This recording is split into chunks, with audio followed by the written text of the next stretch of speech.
നമ്മൾ കഴിഞ്ഞ ക്ലാസ്സിൽ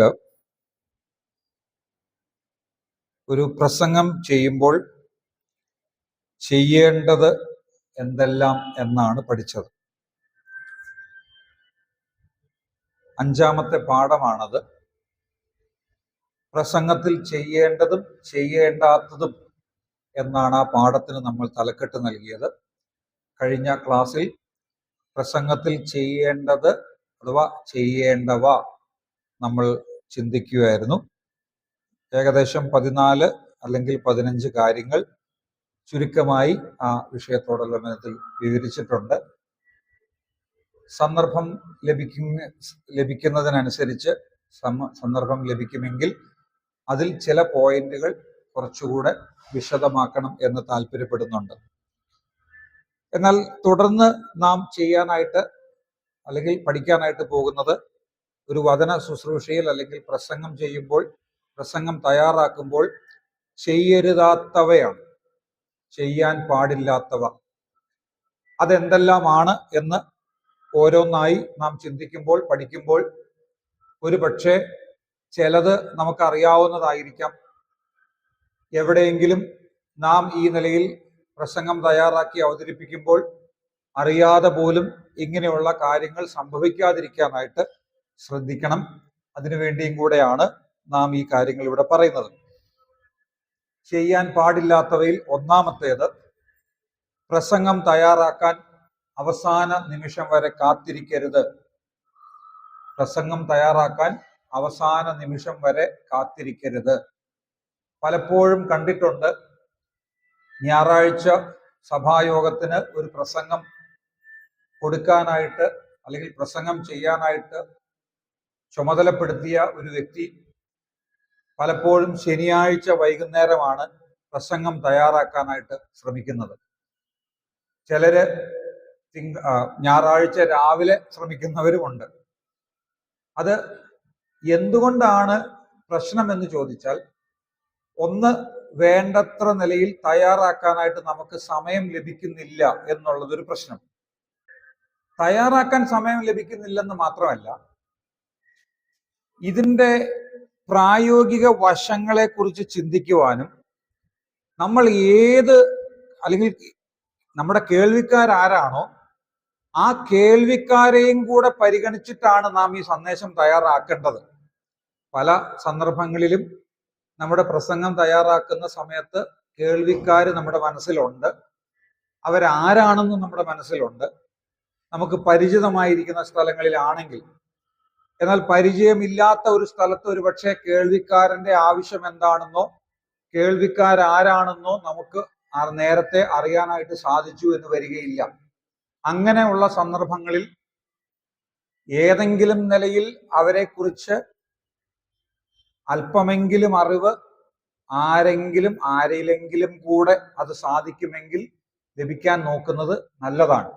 ഇനി അഥവാ അങ്ങനെ ലഭിച്ചില്ലെങ്കിൽ പോലും വളരെ പ്രാർത്ഥനയോടുകൂടെ വേണം ആ കാര്യം ചെയ്യാനായിട്ട്. ഞാൻ പറയുന്നത് പ്രസംഗം തയ്യാറാക്കാൻ മാത്രമല്ല, ആ സന്ദേശം ഫലകരമായിട്ട് തീരാൻ ഏറ്റവും പ്രധാനമായി ഒരു പ്രസംഗകൻ ചെയ്യേണ്ട ഒരു കാര്യമാണ് പ്രാർത്ഥന എന്നുള്ളത്. അപ്പോൾ പ്രസംഗം തയ്യാറാക്കുമ്പോഴും പ്രാർത്ഥിക്കുമ്പോഴും ദൈവത്തിന്റെ ആത്മാവ് ആ പ്രസംഗകനോട് ഇടപെടുകയും എന്ത് സംസാരിക്കണമെന്നും എന്ത് സംസാരിക്കരുത് എന്നുള്ളതും ദൈവാത്മാവ് വ്യക്തമായി ആ വ്യക്തിക്ക് അതിനുള്ളതായ ആലോചന കൊടുക്കും എന്ന് ഞാൻ പൂർണ്ണമായിട്ട് വിശ്വസിക്കുന്നു. കാരണം ദൈവത്തിന്റെ ആത്മാവ് എന്ന് പറയുന്ന ജീവനുള്ള ഒരു ആത്മാവ് നമ്മുടെ ഉള്ളിൽ ദൈവം തന്നിട്ടുണ്ട്. വളരെ പ്രവർത്തനനിരതമായ ദൈവമായിരിക്കുന്ന പരിശുദ്ധാത്മാവ്, വെറും ഒരു ശക്തിയല്ല, ദൈവമായ പരിശുദ്ധാത്മാവ് നമ്മോട് കൂടെ ഇരുന്ന് നമ്മോട് സംസാരിക്കുന്നവനാണ്. അത് ഏതെങ്കിലും നിലയിലുള്ള വെളിപ്പാടെന്നല്ല ഞാൻ ഉദ്ദേശിച്ചത്, മറിച്ച് ദൈവം നമ്മുടെ ഹൃദയത്തോട് സംസാരിക്കുമ്പോൾ, ഇടപെടുമ്പോൾ ദൈവം നമുക്ക് വ്യക്തമായ ബോധ്യം തരും എന്താണ് സംസാരിക്കേണ്ടത്. അങ്ങനെ ഒരു ബോധ്യത്തിലേക്ക് ഞാൻ വരണമെന്നുണ്ടെങ്കിൽ ദൈവാത്മാവിന് എൻ്റെ ഹൃദയത്തോട് സംസാരിക്കാനായിട്ടും എനിക്ക് ദൈവത്തോട് സംസാരിക്കാനായിട്ടും ഒക്കെയുള്ള സാവകാശവും സമയവും കിട്ടണം. വെറുതെ ഞായറാഴ്ച പ്രസംഗിക്കാനായിട്ട് അഥവാ ഞായറാഴ്ച സഭായോഗത്തിന് പോകുന്നതിന് തൊട്ട് മുൻപ് ഇപ്പം വേറൊരു സൗകര്യവും കൂടി ഉണ്ട് കേട്ടോ. അത് ഈ നിങ്ങൾ ഈ പ്രത്യേകിച്ച് ഏതെങ്കിലും അധ്യാപന രംഗത്തൊക്കെയാണെന്നുണ്ടെങ്കിൽ ഈ കാലഘട്ടത്തിൽ ഞാൻ ഉൾപ്പെടെയുള്ള ആളുകൾ അഭിമുഖീകരിക്കുന്ന ഏറ്റവും വലിയൊരു പ്രശ്നമാണ് ഈ ഇന്റർനെറ്റിന്റെ വ്യാപകമായിരിക്കുന്ന ഉപയോഗം നിമിത്തം ഇന്ന് ഒരു അസൈൻമെന്റ് ചെയ്യാനായിട്ട് ഒരു വിദ്യാർത്ഥിയോട് പറഞ്ഞാൽ ആ വിദ്യാർത്ഥിക്ക് ഇന്ന് ചാറ്റ് GPT, ജെമിനി അല്ലെങ്കിൽ മറ്റ് പലതരത്തിലുള്ള സൗകര്യങ്ങൾ ഇന്റർനെറ്റിൽ ലഭ്യമാണ്. അവിടെ ചെന്നിട്ട് മലയാളത്തിൽ പറഞ്ഞാൽ മതി. ഇപ്പൊ മലയാളിയാണെന്നുണ്ടെങ്കിൽ ചാറ്റ് GPT എന്ന് പറയുന്ന ഒരു സംവിധാനമുണ്ട്. ഞാനത് എല്ലാവർക്കും പരിചയമില്ല, പക്ഷേ എങ്കിലും ഞാനതങ്ങ് പറഞ്ഞെന്ന് മാത്രമേ ഉള്ളൂ. ചാറ്റ് GPTയുടെ അടുക്ക ചെന്ന് വിശ്വാസത്താലുള്ള രക്ഷ എന്ന വിഷയത്തിൽ എനിക്കൊരു പ്രസംഗം വേണം എന്നൊരു വാചകം പറയാനായിട്ട് അത്രയും മാത്രം പറഞ്ഞാൽ മതി. ഫോൺ എടുക്കുക, ചാറ്റ് GPTയോട് വിശ്വാസത്താലുള്ള രക്ഷ എന്ന വിഷയത്തിൽ എനിക്കൊരു പ്രസംഗം വേണം, ഇത്രയും മാത്രം പറഞ്ഞാൽ മതി, പ്രസംഗം റെഡിയാ. ഞാൻ തമാശ പറയുന്നതാണെന്ന് നിങ്ങൾക്ക് തോന്നുന്നുണ്ടോ? ചാറ്റ് GPT, ജെമിനി ആരോടാണെങ്കിൽ, ആരോടെന്നല്ല, ഏതിനോടാണെങ്കിലും നമ്മൾ ചെന്ന് ഇങ്ങനെ ഒരു കാര്യം പറഞ്ഞാൽ ലഭ്യമാകുന്ന എല്ലാ വിവരങ്ങളും ശേഖരിച്ച് വളരെ അടുക്കും ചിട്ടയുമായി ചിലപ്പോൾ നമ്മൾ ഈ പറഞ്ഞ എല്ലാ മെത്തേഡുകളും ഉൾപ്പെടുത്തി ഉദാഹരണ സഹിതം ഒരു നല്ല പ്രസംഗം നമ്മുടെ മുമ്പിൽ, നമ്മുടെ സ്ക്രീനിന്റെ മുമ്പിൽ ഇതാ റെഡിയാണ്. ആ സ്ക്രീനുമായിട്ട് എനിക്ക് ഞായറാഴ്ച സഭാ ഹാളിലോട്ട് ചെന്ന് അത്യാവശ്യം കാര്യങ്ങളൊക്കെ പറയാനായിട്ടുള്ള ഒരു കഴിവുണ്ടെങ്കിൽ ഈ ഒരു കാര്യം ഒരു തയ്യാറെടുപ്പും വേണ്ട, ഇത് വെച്ച് നല്ല ഒരു പ്രസംഗം നടത്താനായിട്ട് സാധിക്കും. പക്ഷെ ഞാൻ ഒരു കാര്യം പറയാം, പ്രസംഗമൊക്കെ നന്നായി എന്ന് നമുക്ക് സ്വയമായിട്ട് ആശ്വസിക്കാം എന്ന് മാത്രമേ ഉള്ളൂ. ഇത് ഒരിക്കലും ദൈവസന്നദ്ധിയിൽ പ്രസാദകരമായ ഒരു കാര്യമാകില്ല. ദൈവം പ്രസാദിക്കുന്ന, ദൈവം അനുകൂലിക്കുന്ന, ദൈവം ഒരിക്കലും ആ നിലയിൽ അനുവദിക്കുന്ന ഒരു കാര്യം കൂടെ അല്ലെന്നുള്ളത് നാം ഓർക്കണം. കാരണം ഇന്റർനെറ്റ് തയ്യാറാക്കി തന്ന, എവിടെ നിന്നോ ലഭിച്ചതായിരിക്കുന്ന ഒരു വിവരത്തിന്റെ അടിസ്ഥാനത്തിൽ കിട്ടിയതായ ഒരു കാര്യമല്ല ഞാൻ പ്രസംഗിക്കേണ്ടത്. കാരണം ഞാൻ പ്രസംഗിക്കുന്നത് ദൈവജനത്തോടാണ്, അഥവാ ദൈവത്തിന്റെ വചനമാണ്. ദൈവത്തിന്റെ വചനം ഞാൻ പ്രസംഗിക്കുമ്പോൾ ഞാൻ അതിനുവേണ്ടി ഒരുങ്ങിയിരിക്കണം. ഞാൻ എൻ്റെ ജീവിതത്തിൽ അത് പ്രാവർത്തികമാക്കിയിരിക്കണം. എവിടെയെങ്കിലും കുറ്റങ്ങൾ, കുറവുകൾ എൻ്റെ ജീവിതത്തിൽ ഉണ്ടെങ്കിൽ അനുദപിച്ച് ഏറ്റുപറഞ്ഞ് അത് ഉപേക്ഷിച്ചതിന് ശേഷം വേണം ഞാൻ ആ കാര്യങ്ങൾ ചെയ്യാനായിട്ട്. വളരെ തയ്യാറെടുപ്പോടുകൂടെ വേണം ഒരു സന്ദേശം ഒരാള് പ്രസംഗിക്കാനായിട്ട്. ഇന്ന് എളുപ്പമാ. ഞാൻ പറഞ്ഞല്ലോ, ഞങ്ങള് ഈ അസൈൻമെന്റ്സ് ഒക്കെ സ്റ്റുഡൻസിന് കൊടുക്കുമ്പോൾ ചിലപ്പോ വളരെ പെട്ടെന്ന് തന്നെ സാധനമായിട്ട് റെഡിയാ, പ്രിന്റ് എടുത്തതേ സാധനം കൊണ്ട് തരുക. എവിടെ നിന്നാ? അവര് ചെയ്തതല്ല. പക്ഷേ ഇതിപ്പം നമുക്ക് എളുപ്പത്തിൽ കണ്ടുപിടിക്കാൻ പറ്റും. എന്തുകൊണ്ടാണെന്നറിയാമോ? ഓരോരുത്തരുടെ ഭാഷ ഏതൊക്കെയാണ്, എങ്ങനെയാണെന്നുള്ളത് നമുക്കറിയാം. ഈ പറയുന്ന വിദ്യാർത്ഥികളാണെങ്കിലും അവര് ഉപയോഗിക്കുന്ന ഭാഷ എത്രമാത്രം അവർക്ക് ഭാഷ പരിജ്ഞാനമുണ്ട്. മിക്കവാറും അല്ല, അവിടെയുള്ള അസൈൻമെന്റ്സ് എല്ലാം ഇംഗ്ലീഷിലാണ് ചെയ്യുന്നത്. അപ്പൊ അതുകൊണ്ട് ഇവർ ഇംഗ്ലീഷിൽ കൊണ്ടു തരുമ്പോൾ നമുക്ക് വ്യക്തമായിട്ട് ഇത് വായിച്ചു നോക്കുമ്പോൾ അറിയാം. ഇപ്പം ഈ ജെമിനി, അതുപോലെ ചാറ്റ് GPTയുടെ ഭാഷയൊക്കെ സാധാരണ ഭാഷയിൽ നിന്ന് അല്പം വ്യത്യസ്തമാണ്. അതുകൊണ്ട് അത് കാണുമ്പോൾ തന്നെ, കേൾക്കുമ്പോൾ തന്നെ, അല്ലെങ്കിൽ അത് അറിയുമ്പോൾ തന്നെ നിങ്ങൾക്ക് മനസ്സിലാവും.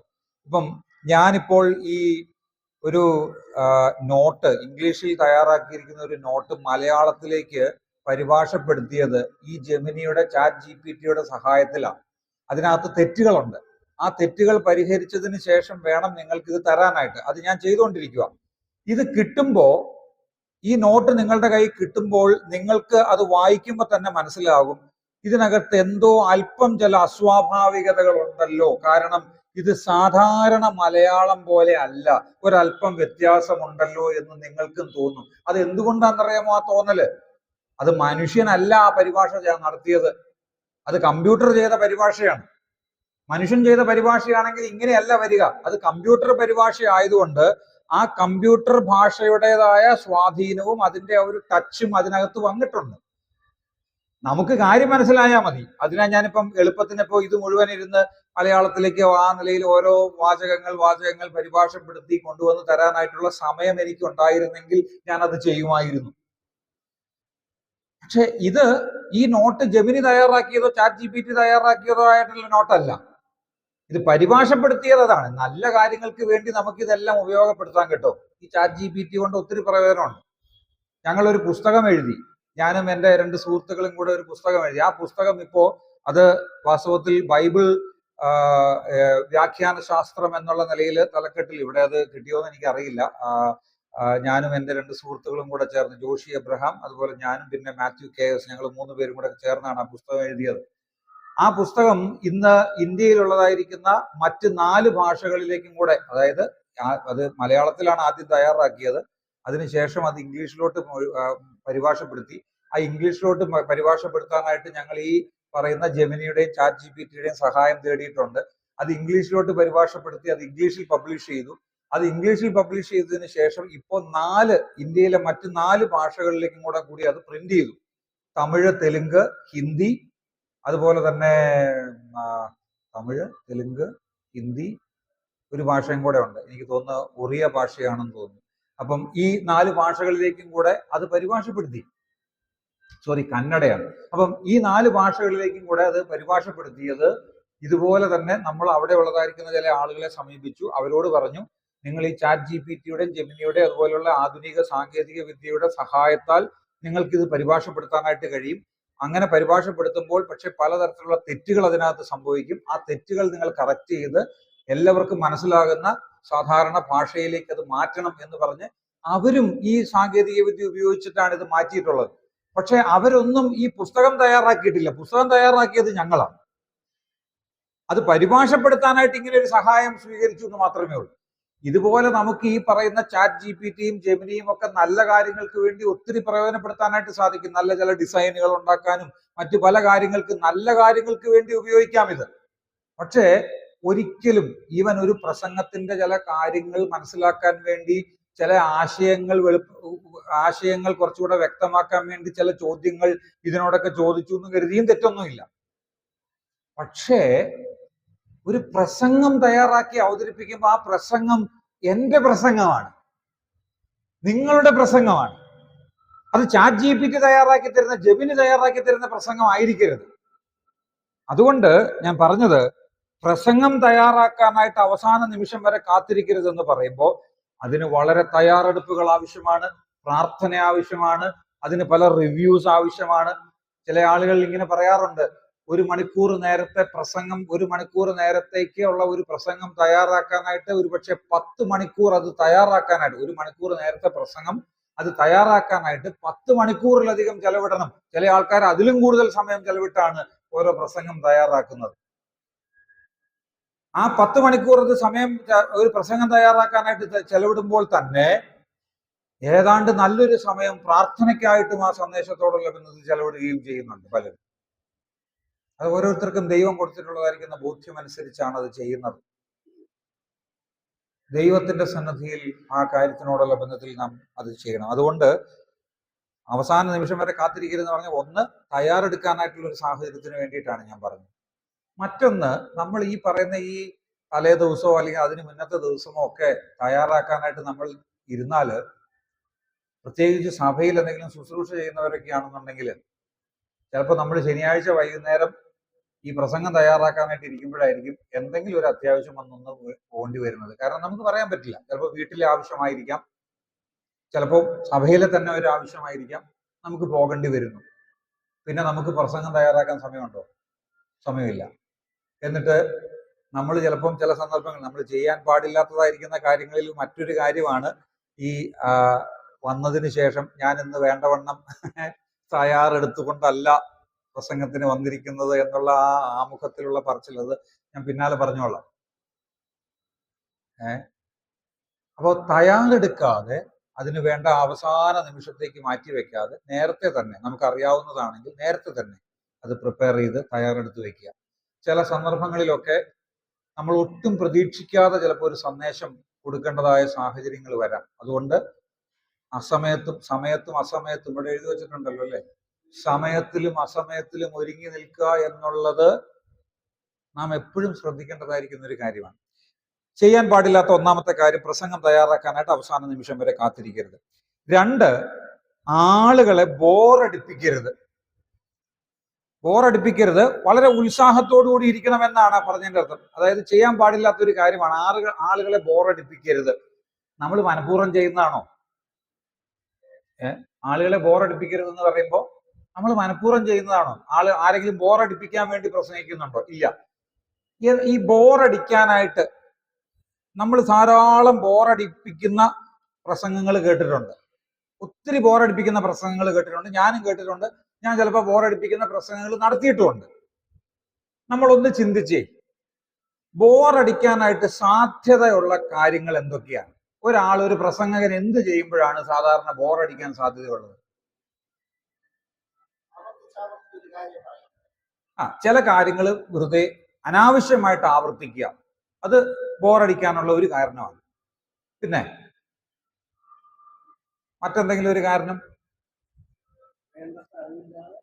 വേണ്ടത്ര അറിവില്ലാതെ സംസാരിക്കുക, അതും ആളുകളെ ബോറടിപ്പിക്കാനായിട്ടുള്ള മറ്റൊരു കാരണമാണ്. ഒത്തിരി കാര്യങ്ങളുണ്ട്. ഞാൻ വെറുതെ ഒന്ന് നിങ്ങളുടെ ചിന്തയെ ഒന്ന് ടെസ്റ്റ് ചെയ്യാൻ വേണ്ടി ചോദിച്ചു എന്ന് മാത്രമേ ഉള്ളൂ. ചിലപ്പോ നമ്മുടെ ശബ്ദത്തിൽ യാതൊരു വ്യതിയാനവും ഇല്ലാതെ സംസാരിച്ചാൽ തുടക്കം മുതൽ ഒരേ സ്പീഡിൽ ഇങ്ങനെ അവസാനം വരെ ഒരൊറ്റ പോക്ക് പോകുന്ന ആൾക്കാരെ കണ്ടിട്ടുണ്ട്. അങ്ങനെ മൊണോട്ടണസ് ആയിട്ട് ഒരേ ശബ്ദത്തിൽ ഇങ്ങനെ അങ്ങ് പോയി കഴിഞ്ഞാൽ ആളുകൾക്ക് അത് ബോറടിയായിട്ട് മാറും. വേണ്ടത്ര നിലയിൽ കാര്യങ്ങൾ വ്യക്തമായിട്ട് ആളുകൾക്ക് വിശദീകരിക്കാതിരുന്നാൽ ആളുകൾക്ക് അത് ബോറടിയായിട്ട് മാറും. ഈ പറയുന്ന കാര്യങ്ങൾ ആളുകൾക്ക് മനസ്സിലാകുന്നില്ലെന്ന് വിചാരിക്കുക. ഞാൻ പറയുന്ന കാര്യം നിങ്ങൾക്ക് മനസ്സിലാകുന്നില്ലെങ്കിൽ നിങ്ങൾക്ക് ബോറടിക്കും. ഞാൻ പറയുന്ന കാര്യങ്ങൾ അല്പം, അതായത് കുറേം കൂടെ വ്യക്തമായിട്ട്, ഞാനിപ്പോ നേരത്തെ പറഞ്ഞ പോലെ ഉദാഹരണങ്ങൾ സഹിതമോ നിങ്ങൾക്കത് കേൾക്കാനായിട്ട് താല്പര്യമുള്ള നിലയിൽ, നിങ്ങളുടെ മനസ്സിനെ പാകപ്പെടുത്തുന്ന നിലയിലോ അത് ഞാൻ അവതരിപ്പിക്കാതിരുന്നാലും ബോറടിക്കും. ഞാൻ പറയുന്ന കാര്യങ്ങളെ കുറിച്ച് വേണ്ടത്ര അറിവില്ല എന്ന് നിങ്ങൾക്ക് തോന്നിയാൽ അത് നിങ്ങൾക്ക് ബോറടിയായിട്ട് മാറും. ഇതെല്ലാം ആരുടെ കുഴപ്പമാണ്? നല്ലൊരു ശതമാനം കുഴപ്പം, അതായത് 100% എന്ന് ഞാൻ പറയില്ല, നല്ലൊരു ശതമാനം കുഴപ്പവും ഈ പ്രസംഗകന്റെ കയ്യിലാണ്. ചില ആളുകൾ വന്നിരിക്കുന്നവരുടെ കുഴപ്പമുണ്ട്. ചില ആളുകൾ വന്നിരിക്കുന്നവരുടെ കുഴപ്പം എന്ന് പറഞ്ഞാൽ അവർക്ക് ഇങ്ങനെയുള്ള ഒരു കാര്യം കേൾക്കാൻ പോലും താല്പര്യമില്ലാതെ വന്നിരിക്കുന്നവരാണ്. ദൈവവചനം കേൾക്കാനായിട്ട് താല്പര്യമില്ലാതെ അവിടെ വെറുതെ സമയം കളയാൻ വേണ്ടി വന്നിരിക്കുന്ന ആളുകൾക്ക് എത്ര നല്ല പ്രസംഗമാണെന്നുണ്ടെങ്കിലും അവന് ബോറടിക്കും. അതിങ്ങനെ ഈ ചില ആൾക്കാരെ നിങ്ങൾ നോക്കിയാൽ അറിയാം, ഈ KSRTC ബസ്സിന്റെ സൈഡിൽ ചെന്നിരിക്കുന്ന മാതിരി സഭാ ഹാളിൽ വന്നിരിക്കണേ, ഇങ്ങനെ പുറത്തേക്ക് നോക്കി ജനലിലേക്ക് നോക്കി, ഇങ്ങനെ ജനലൊക്കെയുടെ വെളിയിലേക്ക് നോക്കി കാഴ്ചയൊക്കെ കണ്ട് പുറത്തെന്താ നടക്കുന്നത്, അവിടെ എന്താ നടക്കുന്നത്, ഇവിടെ എന്താ നടക്കുന്നത്, അവിടെ ആരെന്താ ചെയ്യുന്നത്, ഇവിടെ ആരെന്താ ചെയ്യുന്നത് എന്നൊക്കെ നോക്കിയിരിക്കുന്ന ആൾക്കാരുണ്ട്. അവർക്ക് പ്രസംഗവും വിഷയമല്ല, അതിനകത്തുള്ള സബ്ജക്റ്റും വിഷയമല്ല, അത് എന്ത് ഫലം ഉണ്ടാക്കി എന്നുള്ളതും വിഷയമല്ല, ഇതൊന്നും വിഷയമല്ലാത്ത ആളുകളുണ്ട്. അപ്പം ചിലതൊക്കെ ഈ കേൾവിക്കാരുടെ പ്രശ്നങ്ങളാകാം, പക്ഷെ നല്ലൊരു ശതമാനം കുഴപ്പവും ഈ പ്രസംഗകന്റെ കയ്യിലാണ്. അപ്പോ കേൾക്കുന്നവരെ ബോറടിപ്പിക്കാതിരിക്കാനായിട്ട് താൻ സംസാരിക്കുന്ന കാര്യങ്ങൾ വളരെ നിശ്ചയത്തോടു കൂടെ സംസാരിക്കുക, അപ്പോൾ തന്നെ അവർക്ക് മനസ്സിലാകുന്ന നിലയിൽ സംസാരിക്കുക, അവർക്ക് കുറച്ചുകൂടെ എളുപ്പത്തിൽ ഗ്രഹിക്കാവുന്ന നിലയിൽ ഉദാഹരണ സഹിതം വ്യക്തമാക്കുക. ചിലപ്പോൾ അത്യാവശ്യം ഞാൻ നേരത്തെ പറഞ്ഞതുപോലെ ഒത്തിരി അല്ലെങ്കിൽ പോലും അല്പം നർമ്മം ഒക്കെ ഉപയോഗിച്ച് ഒരു അല്പം തമാശയൊക്കെ പറഞ്ഞു കഴിഞ്ഞാൽ കാര്യങ്ങൾ കുറച്ചുകൂടെ ഒന്ന് ലൈവായിട്ടിരിക്കും. അപ്പോ ആളുകളെ ബോറടിപ്പിക്കാതിരിക്കാനായിട്ട് മനഃപൂർവ്വമായിട്ട് പ്രസംഗകൻ ശ്രമിക്കേണ്ടതാണ്. കാര്യങ്ങൾ നേരത്തെ പറഞ്ഞ പോലെ ചിലത് വെറുതെ ആവർത്തിച്ചുകൊണ്ടിരിക്കും, ഒന്ന് തന്നെ ഇങ്ങനെ ആവർത്തിച്ചുകൊണ്ടിരിക്കുക, കേട്ടത് തന്നെ ഇങ്ങനെ പറഞ്ഞുകൊണ്ടിരുന്നാൽ ആ ആളുകൾക്ക് അത് മടുപ്പായിട്ട് തീരും. അതുകൊണ്ട് ആ കാര്യം പ്രത്യേകം ശ്രദ്ധിക്കാനായിട്ട് ആവശ്യമുണ്ട്. നമ്മൾ പറയുന്നതായിരിക്കുന്ന കാര്യം നല്ല വാർത്തയാണ്, നമ്മൾ പ്രസംഗിക്കുന്നത് ദൈവത്തിന്റെ വചനമാണ്, നല്ല വാർത്തയാണ്. അതുകൊണ്ട് നാം വളരെ ഉത്സാഹത്തോടു കൂടെ തന്നെ വേണം പ്രസംഗിക്കാനായിട്ട്. ഞാൻ നേരത്തെ പറഞ്ഞല്ലോ, വളരെ താല്പര്യമില്ലാത്ത പോലെ ഞാൻ ഇവിടെ വന്ന് ഇങ്ങനെ നിന്ന് കഴിഞ്ഞ് കഴിഞ്ഞാൽ, ഒരു താല്പര്യമില്ലാത്ത, ഒരു ചത്തതുപോലെ നിന്ന്, ഒരു ജീവനില്ലാത്തതുപോലെ നിന്ന് സംസാരിച്ചു കഴിഞ്ഞാൽ അപ്പോഴും കേൾക്കുന്ന ആളുകൾക്ക് അത് ബോറടിയായിട്ട് മാറും. അതുകൊണ്ട് നാം അല്പം എക്സൈറ്റഡ് ആകുന്നത്, അതായത് പ്രസംഗിക്കുമ്പോൾ എക്സൈറ്റഡ് ആകുക എന്ന് പറഞ്ഞാൽ കിടന്ന് ചാടുകയും തുള്ളുകയും ചെയ്യുക എന്നുള്ള അർത്ഥത്തിലല്ല ഞാൻ പറഞ്ഞത്, മറിച്ച് നമുക്കൊരു ആവേശം ഉണ്ടാകണം. പ്രസംഗിക്കുമ്പോൾ ആ പ്രസംഗകന് ഞാൻ ദൈവത്തിന്റെ വചനമാണ് കൈകാര്യം ചെയ്യുന്നത്, ഞാൻ നല്ല വാർത്തയാണ് പങ്കുവെക്കുന്നത്, ദൈവം എന്നെ ഏൽപ്പിച്ച ഉത്തരവാദിത്തമാണ് എന്നുള്ളത് മനസ്സിലാക്കിക്കൊണ്ടാണ് ആ സന്ദേശം ആളുകൾക്ക്, നമ്മൾ ഒരു തരത്തിൽ പറഞ്ഞാൽ ഇത് വിളമ്പി കൊടുക്കുക, നല്ലൊരു ഭക്ഷണം വിളമ്പി കൊടുക്കുന്നത് പോലെയാണ്.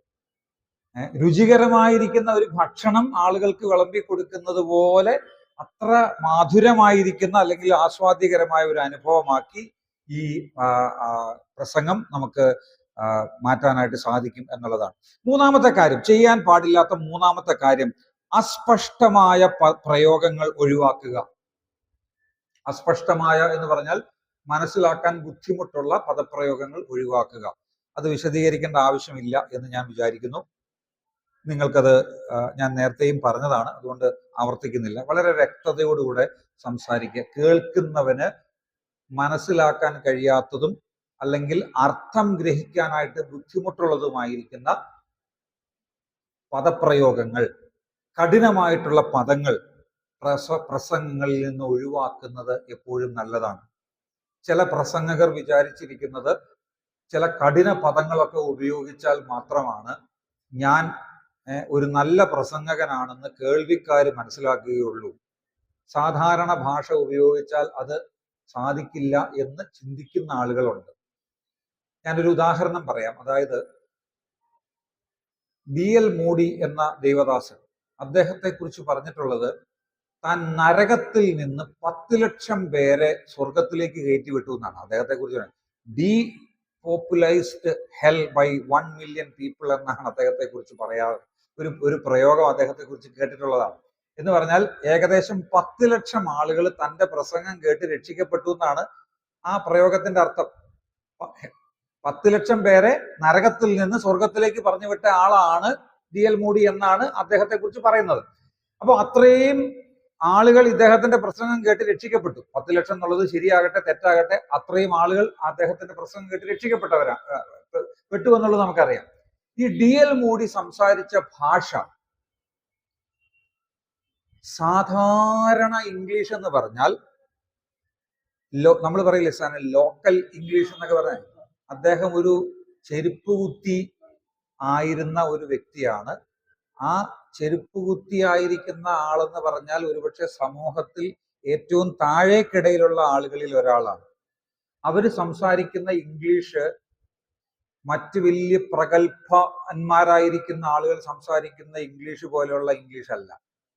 നമ്മൾ സാധാരണ പറയുന്ന ലോ ക്ലാസ് ഇംഗ്ലീഷ് എന്നൊക്കെ വേണമെങ്കിൽ പറയാവുന്ന തരത്തിലുള്ള ഇംഗ്ലീഷാണ്. ആ ഭാഷാശൈലി ഉപയോഗിച്ചാണ് D.L. മൂഡി പ്രസംഗിച്ച് ഇത്രയും പേര് രക്ഷിക്കപ്പെട്ടത്. അപ്പൊ ഞാനൊരു കാര്യം പറയാം, ഭാഷാ ശുദ്ധീകരണം, ശുദ്ധമായ ഭാഷ ഉപയോഗിക്കുന്നത് ഒരു ശീലമാക്കുക നല്ല കാര്യമാണ്. അതുപോലെ തന്നെ നമുക്ക് ഭാഷാശുദ്ധി മാത്രമല്ല, നമുക്ക് നല്ല ഈ പദസമ്പത്ത് ഉണ്ടാകുന്നത് നല്ലതാണ്. ധാരാളം പദങ്ങൾ നമ്മുടെ മനസ്സിനകത്ത് വരിക, ഒരു പദം കിട്ടിയില്ലെങ്കിൽ അതിന് തത്തുല്യമായിരിക്കുന്ന മറ്റൊരു പദം ഉപയോഗിക്കാൻ കഴിയുക, ഇതൊക്കെ നമുക്ക് ശീലിച്ചെടുക്കാൻ കഴിയുന്ന, പ്രാക്ടീസ് ചെയ്യാൻ കഴിയുന്ന ചില കാര്യങ്ങളാണ്. ഇതൊക്കെ അവിടെ നിൽക്കുമ്പോൾ തന്നെ നാം ഒരു കാര്യം മനസ്സിലാക്കണം, നമ്മുടെ വാക്കുകളുടെ ഭംഗിയോ നമ്മുടെ പദസമ്പത്തോ അല്ല ഒരു പ്രസംഗം ഫലകരമായി തീരാൻ ഏറ്റവും പ്രധാനമായിട്ടുള്ളത് എന്ന് മനസ്സിലാക്കിയിരിക്കണം. അതുകൊണ്ട് നമ്മൾ ഇവിടെ പറഞ്ഞതുപോലെ അസ്പഷ്ടമായിരിക്കുന്ന കഠിനമായ ബുദ്ധിമുട്ടുള്ള പദങ്ങൾ ഉപയോഗിക്കുന്നത് ചിലപ്പോൾ എനിക്ക് പേരെടുക്കാൻ വേണ്ടിയിട്ട് ആണ് എന്ന് ചിന്തിക്കുമ്പോൾ നമ്മൾ ആ പ്രസംഗത്തെ മറ്റുള്ളവരിലേക്ക് എത്തിക്കുന്നതിൽ നിന്ന് നാം അത് തടയുന്നു എന്നുള്ളത് നാം ചിന്തിക്കണം. നാലാമത്തെ കാര്യം ചെയ്യാൻ പാടില്ലാത്തതാണ് കേട്ടോ. നാലാമത്തേത്, അത്യധികം ഉള്ളടക്കം ഉൾപ്പെടുത്തരുത്. അത്യധികം ഉള്ളടക്കം ഉൾപ്പെടുത്തരുത് എന്ന് പറഞ്ഞു കഴിഞ്ഞാൽ നമ്മുടെ പ്രസംഗത്തിനകത്ത് ഒത്തിരി വിഷയങ്ങൾ കൊണ്ടൊന്ന് കുത്തിക്കയറ്റരുത്. ഒരു പ്രസംഗം അരമണിക്കൂറുള്ളതായിരിക്കുന്ന ഒരു പ്രസംഗത്തിനകത്ത് ഒരു 20 വിഷയം കുത്തിക്കയറ്റേണ്ട ആവശ്യമില്ല. ആ അരമണിക്കൂറുള്ള പ്രസംഗത്തിനകത്ത് നമുക്ക് ഒരു കാര്യം മാത്രം വിശദീകരിക്കാനുള്ള സമയം മതി. ഒരു കാര്യം വിശദീകരിക്കാനുള്ള സമയമുള്ളൂ. അല്ലെങ്കിൽ 1 or 2 കാര്യങ്ങൾ. ഒത്തിരി കാര്യങ്ങൾ, അതായത് നമുക്കൊരു വിഷയത്തെ കുറിച്ച് അറിയാവുന്ന എല്ലാ കാര്യങ്ങളും കൂടെ അല്ലെങ്കിൽ എല്ലാ വശങ്ങളും കൂടി കൊണ്ടുവന്ന് അതിനകത്ത് കയറ്റി ആളുകളെ ഒരുമാതിരി എന്താ പറയാ, ഇത് കേട്ട് ആളുകളുടെ തലയ്ക്കകത്ത് ഏതാണ്ട് ഒരുതരം പ്രകമ്പനം ഉണ്ടാക്കുന്ന തരത്തിലേക്കല്ല നാം പ്രസംഗിക്കേണ്ടത്. ഒത്തിരി വിഷയങ്ങൾ കൊണ്ടുവന്ന് ബൊമ്പാട് ചെയ്യുന്ന തരത്തിൽ, അഥവാ നമ്മൾ അവരുടെ മേൽ തലയിലേക്ക് ഇട്ട് കൊടുക്കുന്ന തരത്തിലേക്കല്ല പ്രസംഗമായി തീരേണ്ടത്. അപ്പോ നമുക്ക് ലഭിക്കുന്നതായിരിക്കുന്ന സമയം ഫലകരമായിട്ട് വളരെ ശാന്തതയോടുകൂടി, അതായത് റിലാക്സ് ചെയ്ത് ഒരു വ്യക്തിക്ക് സാവധാനതയോടുകൂടെ മനസ്സിലാക്കാൻ കഴിയുന്ന തരത്തിൽ വേണം ആ വിഷയം അവതരിപ്പിക്കാനായിട്ട്. ചടപടാന്നെല്ലാം കൂടെ അങ്ങ് ചേർത്ത് എല്ലാം കൂടെ പറഞ്ഞ് ആൾക്ക് ഒന്നും മനസ്സിലാകാനായിട്ട് പറ്റാത്ത നിലയിലേക്ക് ആക്കരുത്. അപ്പോ അത്യധികം ഉള്ളടക്കം ഉൾപ്പെടുത്തരുത്. അതെന്ന് പറഞ്ഞു കഴിഞ്ഞാൽ അപ്പോൾ വിഷയത്തെക്കുറിച്ച് നിങ്ങൾക്ക് അറിയാവുന്നതെല്ലാം പറയാനായിട്ടുള്ള ഒരു പ്രലോഭനം ഉണ്ടാകും. അതുണ്ടാകരുത്. ആ പ്രലോഭനം അതിജീവിക്കണം. ഒരു വിഷയത്തെക്കുറിച്ച് എനിക്ക് അറിയാവുന്ന എല്ലാം അങ്ങ് പറഞ്ഞ് ഇവരെ അങ്ങ് മനസ്സിലാക്കി, അതൊന്നും ആവശ്യമില്ല. ആ കേൾവിക്കാർക്ക് എന്താണോ ആവശ്യം അത് മാത്രം പറഞ്ഞാൽ മതി. എല്ലാം കൂടെ അവിടെ ഈ പറഞ്ഞ മാതിരി നമ്മൾ ഈ ടിപ്പർ ലോറിക്കകത്ത് കൊണ്ടുവന്ന് ഈ സാധനം എല്ലാം കൂടെ തട്ടിമറിച്ചിട്ടേച്ച് പോകുന്നത് പോലെ എല്ലാം കൂടെ കൊണ്ടുവന്ന് അവരുടെ പുറത്തേക്ക് ഇട്ടേച്ച് പോകേണ്ട ആവശ്യമില്ല. അവർക്ക് എന്താണ് ആവശ്യം എന്ന് വെച്ചാൽ അത് മാത്രം കൊടുത്തിട്ട് നമുക്ക് ആ പ്രസംഗം അവസാനിപ്പിക്കാനായിട്ട് കഴിയും. അതുകൊണ്ടാണ് അധികം ഉള്ളടക്കം വേണ്ട എന്ന് പറയാനായിട്ട് കാരണം. വളരെ നീളം കൂടിയ പ്രസംഗം കൊണ്ട് ശ്രോതാക്കളെ ക്ഷീണിപ്പിക്കുകയോ വിഷയം പൂർണ്ണമായി കൈകാര്യം ചെയ്യാതിരിക്കുകയോ ചെയ്യുന്നതിനേക്കാൾ ഒരു വിഷയത്തെക്കുറിച്ചുള്ള, അതായത് ഒരു വിഷയത്തെക്കുറിച്ച് പ്രസംഗങ്ങളുടെ ഒരു പരമ്പര വികസിപ്പിച്ചെടുക്കുന്നതാണ് നല്ലത് എന്നാണ് ഒരാൾ പറഞ്ഞിട്ടുള്ളത്. അതായത് ഒരു പ്രസംഗം നമ്മൾ അവതരിപ്പിക്കുന്നു, വളരെ നീളം കൂടിയ ഒരു പ്രസംഗം നമ്മൾ അവതരിപ്പിക്കുന്നതിനേക്കാൾ അത് പല വിഷയങ്ങളാക്കി തിരിച്ച് പല ഭാഗങ്ങളായിട്ട് അവതരിപ്പിക്കുന്നതായിരിക്കും കുറേ കൂടെ നല്ലത്. അപ്പം ഇവിടെ തന്നെ നമുക്ക് ഒരു സാധാരണ നിങ്ങൾ ഇത് മനസ്സിലാക്കാനായിട്ട് ഇപ്പോ ഉള്ള ഒരു കാര്യം ഞാൻ പറയാം. അതായത് പണ്ടൊക്കെ ഇപ്പൊ ഒരു പ്രസംഗമൊക്കെ കുറച്ച് നീണ്ടുപോയാലും ആളുകളൊക്കെ അത് കുറെയൊക്കെ കേട്ടിരിക്കുമായിരുന്നു. ഇപ്പൊ അങ്ങനല്ല. ഈ ആളുകളുടെ ജീവിത ശൈലി മാറിയതോടുകൂടെ ആളുകൾക്ക് ഒരു പ്രത്യേക കാര്യത്തിലേക്ക് ഫോക്കസ് ചെയ്യാനായിട്ടുള്ള ആ ഒരു കഴിവും പതുക്കെ നഷ്ടപ്പെട്ടുകൊണ്ടിരിക്കുക. ഇപ്പം പണ്ട് 1 മണിക്കൂർ നേരം ഒരു കാര്യം ശ്രദ്ധിച്ചിരിക്കാനായിട്ട് ഒരു മനുഷ്യന് കഴിയുമായിരുന്നെങ്കിൽ ഇപ്പോൾ അത് സാധിക്കില്ല. കാരണം ഈ നമുക്ക് കൈകാര്യം ചെയ്യുന്നതായിരിക്കുന്ന വിഷയങ്ങൾ ആയിരക്കണക്കിന് മുമ്പാകെ വന്നതോടുകൂടെ ഒന്നിൽ നിന്ന് അടുത്തതിലേക്കൊക്കെ പോയിക്കൊണ്ടിരിക്കുക. ഞാൻ ഏറ്റവും ലളിതമായിരിക്കുന്ന ഒരു കാര്യം പറഞ്ഞാൽ നിങ്ങൾക്കത് മനസ്സിലാകും. നിങ്ങൾ വീട്ടില് ടെലിവിഷൻ കണ്ടുകൊണ്ടിരിക്കുകയാണെന്ന് വിചാരിക്കുക. പണ്ട് ദൂരദർശൻ എന്ന് പറഞ്ഞ ഒരേ ഒരു ചാനലേ ഉണ്ടായിരുന്നുള്ളൂ. നിങ്ങൾക്ക് എല്ലാവർക്കും അറിയാവുന്നതാണ്. എന്റെ ചെറുപ്പത്തിൽ ഈ ദൂരദർശൻ എന്ന ഒരേ ഒരു ചാനലേ ഉള്ളൂ. ആ ദൂരദർശൻ ചാനലില് എന്ത് വന്നാലും അവിടെ ഇരുന്ന് കണ്ടുകൊണ്ടിരിക്കുക എന്നുള്ളതല്ലാതെ വേറെ ഒരു ഓപ്ഷൻ ഇല്ല.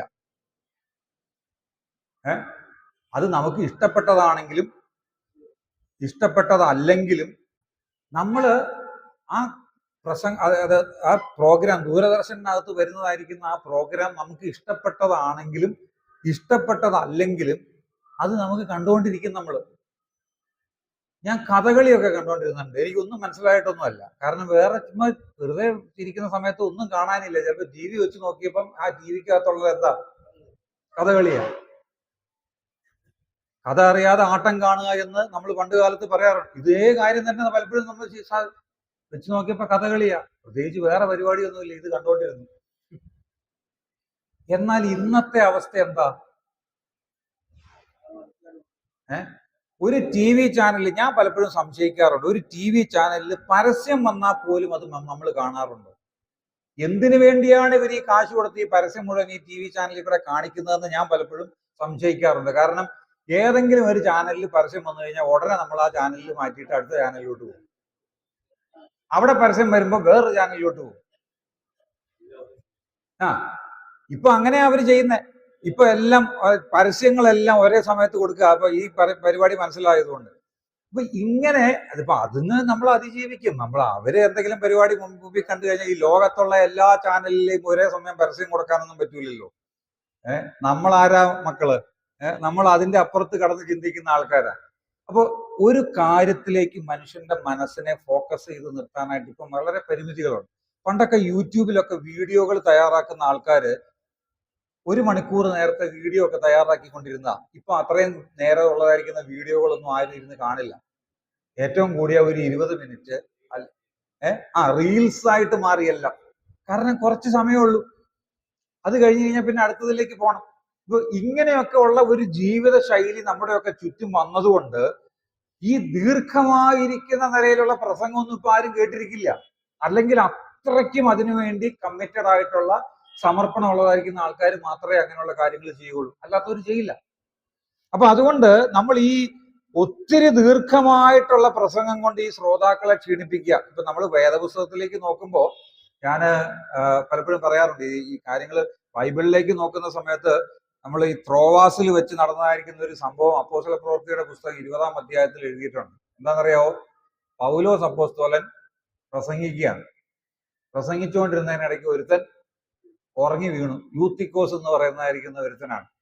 അപ്പൊ അവിടെ രാത്രിയായി ഈ പ്രസംഗം. അന്ന് ഈ ഞായറാഴ്ച എന്ന് പറയുന്നത് അവരുടെ സമയം അനുസരിച്ച് ശനിയാഴ്ച വൈകുന്നേരം ആരംഭിക്കുക. അതുകൊണ്ടാണ് തിരുവത്താഴം എന്നൊക്കെ ഉള്ള പ്രയോഗം വന്നത്.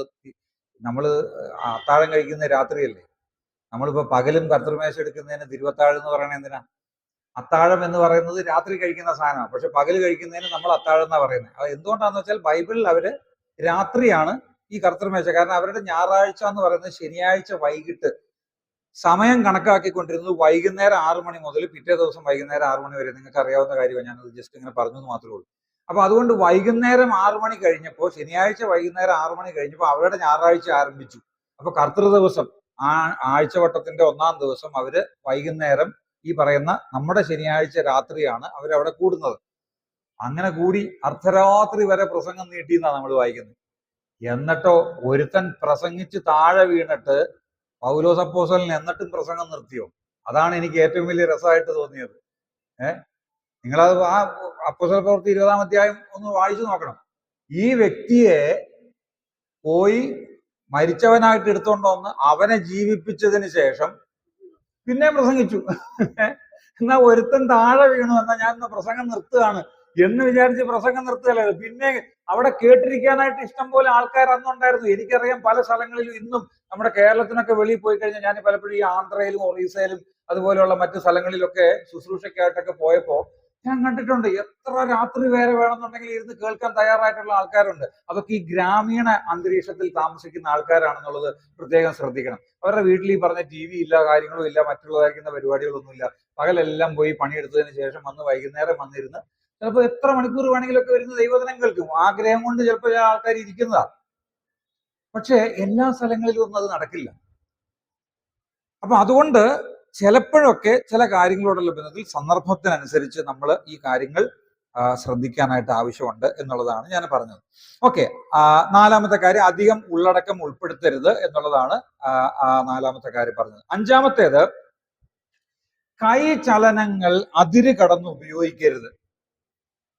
കൈ ചലനങ്ങൾ, കൈയുടെ ചലനം ഈ അതിര് കടന്ന് എന്നുള്ളത് മാത്രമല്ല കേട്ടോ. അത് കൈയുടെ ചലനം മാത്രമല്ല, എല്ലാ കാര്യത്തിലും നമ്മുടെ ചില വാക്കുകൾ നമ്മളത് ശ്രദ്ധിച്ചെങ്കിൽ മാത്രമേ നമുക്ക് തന്നെ പിടികിട്ടുള്ളൂ.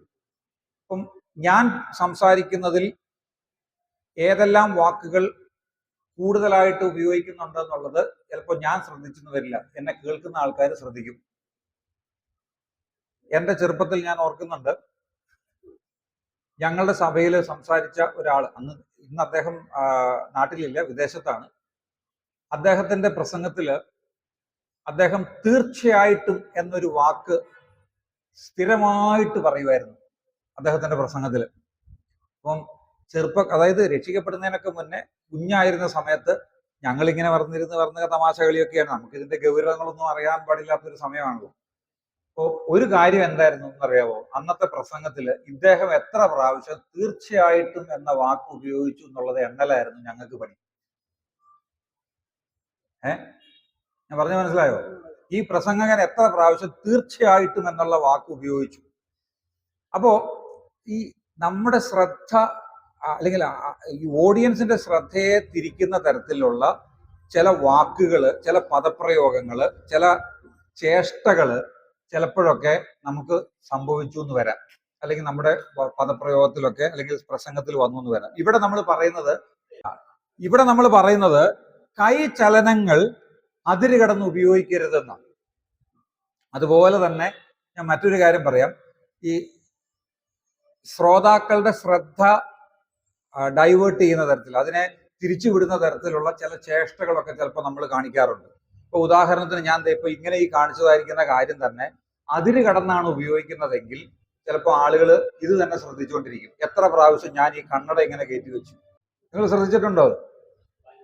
പാൻറ് അതെ, പാൻറ് വലിച്ചു കയറ്റരുതെന്നല്ല ഞാൻ പറഞ്ഞത്. ചിലർ എപ്പോഴും കാണിക്കും ഇങ്ങനെ.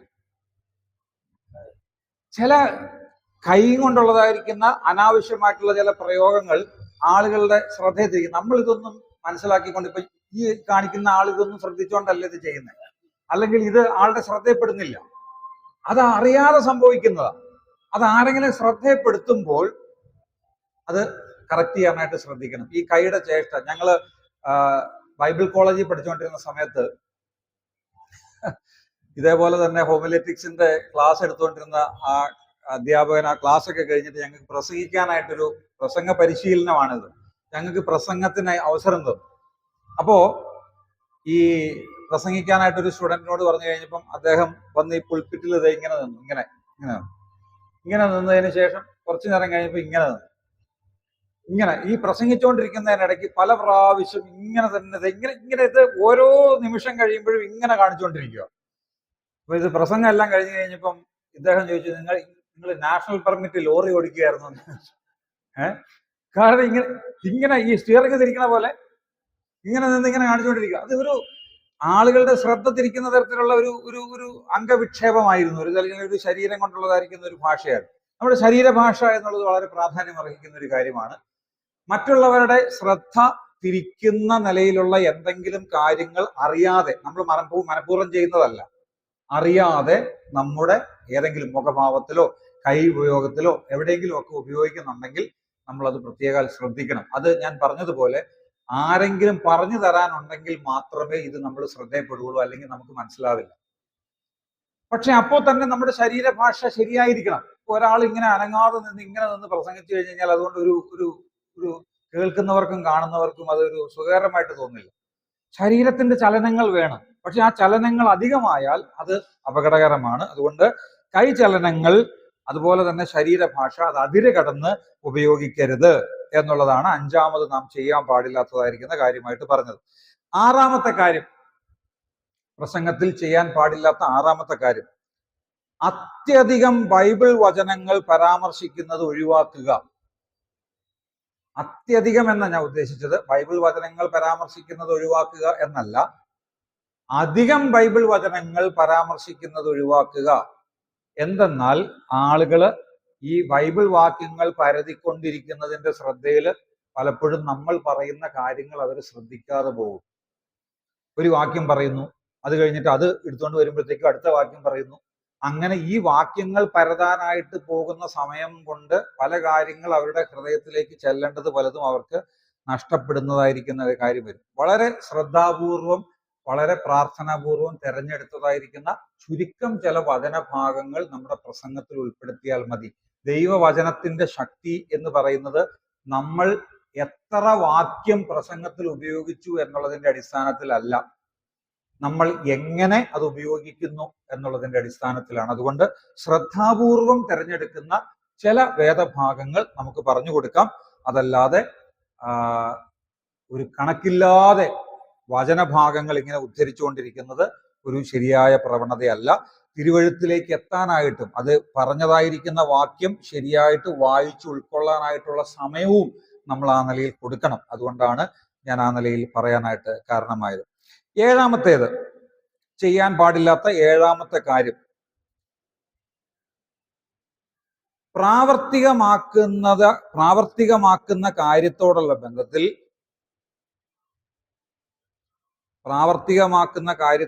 ബന്ധത്തിൽ ചെയ്യേണ്ട കാര്യങ്ങള്, അല്ലെങ്കിൽ പ്രാവർത്തികമാക്കേണ്ടതായിരിക്കുന്ന കാര്യങ്ങളുടെ അതിര് കടന്ന ഉപയോഗം ഒഴിവാക്കുക. ഇങ്ങനെ പറയാം, ഞാനത് ഇംഗ്ലീഷിൽ നിന്ന് പരിഭാഷപ്പെടുത്തിയപ്പോഴാണ് അത് അങ്ങനെ. പ്രായോഗികമാക്കേണ്ട കാര്യങ്ങളുടെ അതിര് കടന്ന ഉപയോഗം ഒഴിവാക്കുക, അങ്ങനെ എഴുതിയാൽ മതി. പ്രായോഗികമാക്കേണ്ട കാര്യങ്ങളുടെ അതിര് കടന്ന ഉപയോഗം ഒഴിവാക്കുക. അപ്ലിക്കേഷൻ പോയിന്റ്സ് ഉണ്ട്. അതായത് നമ്മൾ പറയുന്ന കാര്യങ്ങളുടെ അടിസ്ഥാനത്തിൽ, നമ്മൾ വിശദീകരിക്കുന്ന വേദഭാഗത്തിന്റെ അടിസ്ഥാനത്തിൽ അവര് പ്രയോഗത്തിൽ കൊണ്ടുവരേണ്ട കാര്യങ്ങൾ, നിങ്ങൾ എന്തെല്ലാം കാര്യങ്ങളാണ് ചെയ്യേണ്ടത്, എന്തെല്ലാം കാര്യങ്ങളാണ് എൻ്റെ ജീവിതത്തിൽ ഈ വചനഭാഗത്ത് നിന്ന് ഞാൻ പ്രാവർത്തികമാക്കേണ്ടത് എന്ന് പറയുന്ന കാര്യത്തിൽ അതിന്റെ അതിര് കടന്നതായിരിക്കുന്ന ഉപയോഗം ഒഴിവാക്കണമെന്നാ പറഞ്ഞത്. എന്ന് പറഞ്ഞാൽ അതിന്റെ അർത്ഥം എന്നാണെന്നറിയാമോ? ഒരു വിശ്വാസി ചെയ്യേണ്ടതായിരിക്കുന്ന 25 കൂട്ടം കാര്യങ്ങൾ എന്ന് പറഞ്ഞുകൊണ്ടൊക്കെ പറയാൻ തുടങ്ങി കഴിഞ്ഞാൽ എത്ര പേര് ഇത് കേൾക്കും? ഈ 25 കൂട്ടം കാര്യങ്ങൾ. ഒരു പ്രസംഗത്തിനകത്ത് 10 കൂട്ടം കാര്യങ്ങൾ എന്ന് പറഞ്ഞാൽ പോലും ചിലപ്പോ അത് ഓർത്തിരിക്കാനായിട്ട് സാധിച്ചു എന്ന് വരില്ല. നമ്മുടെ സമയത്തിനനുസരിച്ച് അത് ക്രമീകരിക്കാം. പക്ഷേ ഓരോ സന്ദേശത്തിലും നാം ശ്രദ്ധിക്കേണ്ട ഒരു കാര്യമുണ്ട്. എല്ലാം കൂടെ ഇപ്പൊ ഒറ്റയടിക്ക് ശരിയാക്കാനായിട്ടുള്ള ഒരു ശ്രമമല്ല നമ്മൾ നടത്തേണ്ടത്.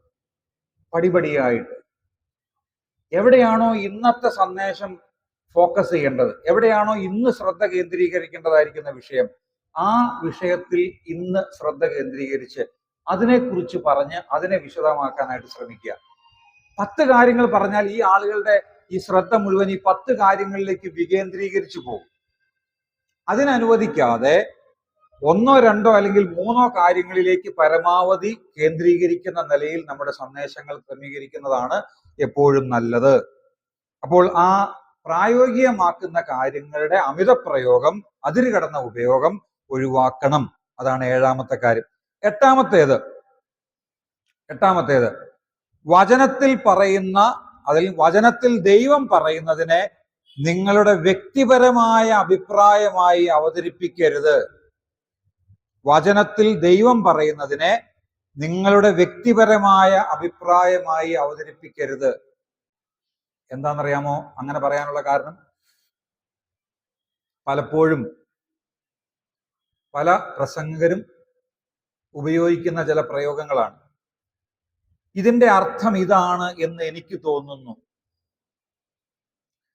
അല്ലെങ്കിൽ ഇതിന്റെ ആശയം ഇതാണെന്ന് ഞാൻ വിശ്വസിക്കുന്നു. ഇങ്ങനെ പറയുമ്പോ കേൾവിക്കാരുടെ ഉള്ളിൽ ഒരു ചിന്ത എന്താണെന്നറിയാമോ? ഇത് ഈ പ്രസംഗകന്റെ എന്തോ ആശയമാണ്, എനിക്കിങ്ങനെ തോന്നുന്നു, ഞാൻ ഇങ്ങനെ വിശ്വസിക്കുന്നു എന്നൊക്കെ പറയുമ്പോൾ, ചില പ്രത്യേകമായ കാര്യങ്ങളിൽ എൻ്റെ വ്യക്തിപരമായ വിശ്വാസത്തോടുള്ള ബന്ധത്തിൽ ചില കാര്യങ്ങൾ പറയുമ്പോൾ എനിക്കത് പറയാം. പക്ഷെ ഞാൻ വചനം വിഭാഗിച്ചു കൊടുക്കുമ്പോൾ ഇതിന്റെ അർത്ഥം ഇതാണെന്ന് എനിക്ക് തോന്നുന്നു, ഇതിങ്ങനെയാണെന്ന് ഞാൻ വിശ്വസിക്കുന്നു എന്നൊക്കെ പറഞ്ഞ് എനിക്ക് എൻ്റെ ഒരു തോന്നല് പോലെ അത് അവതരിപ്പിക്കാൻ പാടില്ല. എപ്പോഴും പറയുമ്പോ ദൈവം പറയുന്നു, ദൈവത്തിന്റെ വചനം ഇങ്ങനെ പറയുന്നു എന്ന് പറഞ്ഞുകൊണ്ടായിരിക്കണം അത് പറയേണ്ടത്. ഇനി ഞാൻ അതിന്റെ കൂടെ ചേർത്ത് ഞാൻ പല സന്ദർഭങ്ങളിലും പറഞ്ഞതായിരിക്കുന്ന ഒരു തെറ്റല്ല അത്. ഞാൻ പറഞ്ഞാൽ കുറെ കൂടെ ഉചിതമായ നിലയിൽ അത് അവതരിപ്പിക്കാനായിട്ട് സാധിക്കുന്ന ഒരു കാര്യത്തെക്കുറിച്ചാണ് ഞാൻ പറയുന്നത്. ഞാൻ ചെയ്തത് തെറ്റായിട്ടല്ല. ഞാൻ ചില സന്ദർഭങ്ങളിലൊക്കെ ചില വാക്യങ്ങൾ, ഇപ്പോൾ പുതിയ നിയമ ലേഖനങ്ങളിൽ നിന്ന് ഇങ്ങനെ ഒരു വാക്യം എടുത്ത് വായിച്ചിട്ട് അപ്പോസ്തലനായിരിക്കുന്ന പൗലോസ് ഇങ്ങനെ പറയുന്നു, പറഞ്ഞതിൽ വല്ല തെറ്റുണ്ടോ? തെറ്റൊന്നുമില്ല, പൗലോസ് തന്നെയാ പറഞ്ഞത്. പത്രോസ് ഇങ്ങനെ പറയുന്നു, പത്രോസ് നിങ്ങളോട് ഇങ്ങനെ പറയുന്നു എന്നൊക്കെ പറയുമ്പോ ആ കേൾവിക്കാരന്റെ ചിന്തയിലൂടെ കടന്നു പോകുന്ന എന്നാന്നറിയാമോ? പൗലോസ് പറഞ്ഞതാണ്, പത്രോസ് പറഞ്ഞതാണ് എന്നുള്ള നിലയിലാണ്. പക്ഷെ പത്രോസും പൗലോസുമാണ് ഇത് എഴുതിയത്. പക്ഷെ ഇത് എഴുതിയത് ആര് പറഞ്ഞിട്ട് എഴുതിയതാണ്? പരിശുദ്ധാത്മാവ് പറഞ്ഞിട്ട്, അഥവാ ദൈവം പറഞ്ഞിട്ട് എഴുതിയതാണ്. ദൈവത്തിന്റെ വചനമാണ്. അതുകൊണ്ട് നമ്മൾ എപ്പോഴും ശ്രദ്ധിക്കുക. 1 2 പ്രാവശ്യം ഇപ്പൊ പൗലോസ് ഇങ്ങനെ എഴുതി, പത്രോസ് ഇങ്ങനെ എഴുതി എന്നൊക്കെ പറഞ്ഞു എന്ന് എഴുതി, അതിനകത്ത് തെറ്റില്ല. പക്ഷെ എപ്പോഴും പൗലോസ് പറഞ്ഞു, പത്രോസ് പറഞ്ഞു, അല്ലെങ്കിൽ ലൂക്കോസ് ഇങ്ങനെ പറഞ്ഞു, മത്തായി ഇങ്ങനെ പറഞ്ഞു എന്ന് പറയുമ്പോ നമ്മൾ പലപ്പോഴും ഇത് മാനുഷികമായിട്ടുള്ള നിലയിൽ ആരോ സംസാരിച്ചു എന്നുള്ള നിലയിലേക്കുള്ള ഒരു ചിന്തയാ ശ്രോതാവിന്റെ ഉള്ളിലേക്ക് കൊടുക്കുന്നത്. അങ്ങനല്ല. ദൈവത്തിന്റെ വചനം ഇങ്ങനെ പറയുന്നു, ദൈവവചനം ഇതാണ് പറയുന്നത്, അല്ലെങ്കിൽ പരിശുദ്ധാത്മാവ് ഇങ്ങനെയാണ് പറയുന്നത്, നിങ്ങളോട് ഓരോരുത്തരോടും ദൈവം ഇങ്ങനെ സംസാരിക്കുന്നു എന്ന് പറഞ്ഞ് അവരോട് പറയുമ്പോ അത് പൗലോസിന്റെ വാക്കുകളായിട്ടോ പത്രോസിന്റെ വാക്കുകളായിട്ടല്ല, മറിച്ച് സ്വർഗത്തിലെ ദൈവം സംസാരിക്കുന്ന വാക്കായിട്ടാണ് ശ്രോതാവിന് തോന്നുക. അത് വ്യത്യാസമുണ്ട്. നമ്മുടെ വാക്കുകളിൽ പോലും ചിലപ്പോ ചില കാര്യങ്ങൾ ശ്രദ്ധിക്കാതെ വരുമ്പോ അത് സ്വയം സംസാരം, എനിക്ക് തോന്നുന്നു, ഞാൻ വിശ്വസിക്കുന്നു, ഇങ്ങനെയാണ് എനിക്ക് തോന്നുന്നത്, ഇങ്ങനെ ഞാൻ വിചാരിക്കുന്നു എന്നൊന്നും പറയേണ്ടതായിരിക്കുന്ന ആവശ്യമില്ല. അത് വളരെ ശ്രദ്ധിക്കേണ്ടതായിരിക്കുന്ന ചില വിഷയങ്ങളാണ്. ഇനി 9ാമത്തെ കാര്യം, സൂക്ഷ്മമായിരിക്കുന്ന ചില വിഷയങ്ങൾ കൈകാര്യം ചെയ്യാനായിട്ട് ഭയപ്പെടരുത്. ഞാൻ ഈ സൂക്ഷ്മം എന്ന് പറയുമ്പോൾ അതിനെ കൃത്യമായിട്ടുള്ള നിലയിൽ ഉള്ള അതിന്റെ പരിഭാഷ സൂക്ഷ്മം എന്നുള്ളതല്ല. ചില വിഷയങ്ങള് വളരെ ശ്രദ്ധിച്ച് കൈകാര്യം ചെയ്യേണ്ട വിഷയങ്ങളുണ്ട്. ചിലത് നമുക്ക് പരസ്യമായിട്ടൊക്കെ ചിലപ്പോ അങ്ങ് വളരെ ഓപ്പണായിട്ടൊക്കെ പറയാനായിട്ട് ബുദ്ധിമുട്ടുള്ളതായിരിക്കുന്ന ചില വിഷയങ്ങളുണ്ട്. എല്ലാ സന്ദർഭങ്ങളിലും എല്ലാ വിഷയങ്ങളും നമുക്ക് കൈകാര്യം ചെയ്യാൻ പറ്റില്ല. അത് ബുദ്ധിമുട്ടുണ്ട്. ഇരിക്കുന്ന സദസ്സിനെ നോക്കിക്കൊണ്ട് വേണം നമുക്കത് പറയാനായിട്ട്. ഞാൻ തന്നെ ഈ ബൈബിൾ സ്കൂളിൽ ഇന്ന് അഭിമുഖീകരിക്കുന്ന ഒരു ചെറിയ വിഷയമുണ്ട്. വിഷയമല്ല, ഒരു ബുദ്ധിമുട്ടെന്ന് വേണമെങ്കിൽ പറയാം. നേരത്തെ ഞങ്ങളുടെ ഈ പത്തനംതിട്ട ബൈബിൾ സ്കൂളിൽ പെൺകുട്ടികൾ ഉണ്ടായിരുന്നില്ല. ഇപ്പോഴും പെൺകുട്ടികളായിട്ട് ഒറ്റയ്ക്ക് പെൺകുട്ടികൾ വന്നു കഴിഞ്ഞാൽ അവരെ അവിടെ പഠിപ്പിക്കില്ല കേട്ടോ. എന്നാൽ 2 കുടുംബങ്ങളുണ്ട് അവിടെ. അതായത് ഭാര്യയും ഭർത്താവുമായിട്ട് വന്നാൽ അവർക്ക് അവിടെ താമസിക്കാനായിട്ടുള്ള സൗകര്യം ചെയ്തു കൊടുക്കും. അങ്ങനെ അവർക്ക് അവിടെ പഠിക്കാനായിട്ടുള്ള ക്രമീകരണം ചില വർഷങ്ങളായിട്ടുണ്ട്. അതുകൊണ്ട് ഭാര്യയും ഭർത്താവും കൂടെ വരുവാണെങ്കിൽ നമുക്ക് അവിടെ താമസിക്കാനായിട്ടുള്ള സൗകര്യങ്ങളൊക്കെ ക്രമീകരിച്ച് ഇവർക്ക് ഒരുമിച്ച് ഇരുന്ന് പഠിക്കാനായിട്ടുള്ള സൗകര്യമുണ്ട്. പെൺകുട്ടികൾ ഒറ്റയ്ക്ക് വന്നപ്പോൾ ഇപ്പോഴും നമ്മൾ അവിടെ അഡ്മിഷൻ കൊടുക്കില്ല. പെൺകുട്ടികൾ പഠനം പഠിക്കുന്നതിന് തടസ്സം ഉണ്ടായിട്ടല്ല കേട്ടോ.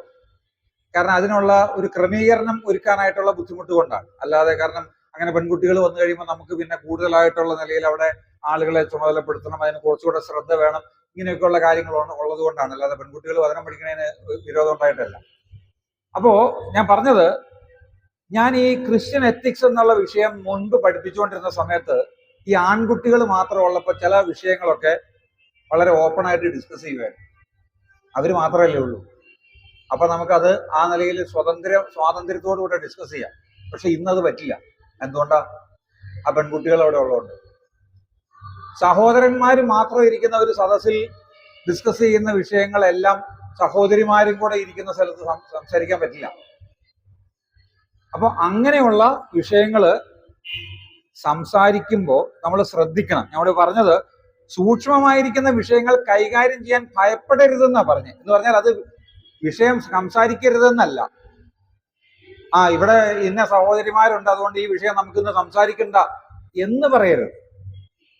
ആ വിഷയം കൈകാര്യം ചെയ്യേണ്ടതാണെന്നുണ്ടെങ്കിൽ കൈകാര്യം ചെയ്യണം. പക്ഷെ ആ സന്ദർഭത്തിന് യോജിച്ച നിലയിൽ വാക്കുകളും കാര്യങ്ങളും ഉപയോഗിച്ച് വേണം സംസാരിക്കാനായിട്ട്.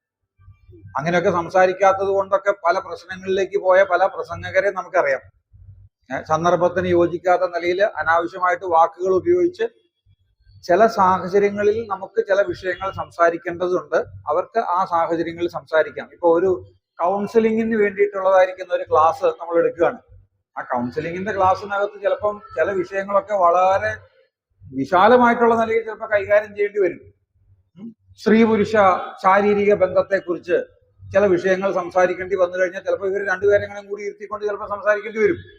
പക്ഷേ ചില സന്ദർഭങ്ങളിൽ അത് വളരെ ശ്രദ്ധയോടുകൂടെ കൈകാര്യം ചെയ്യേണ്ടതാണെന്നാണ്. അത് നമ്മൾ സംസാരിക്കാനായിട്ട് ഭയപ്പെടരുത്. അപ്പോൾ തന്നെ ശ്രദ്ധിച്ചു വേണം ആ കാര്യങ്ങൾ ചെയ്യാനായിട്ട്.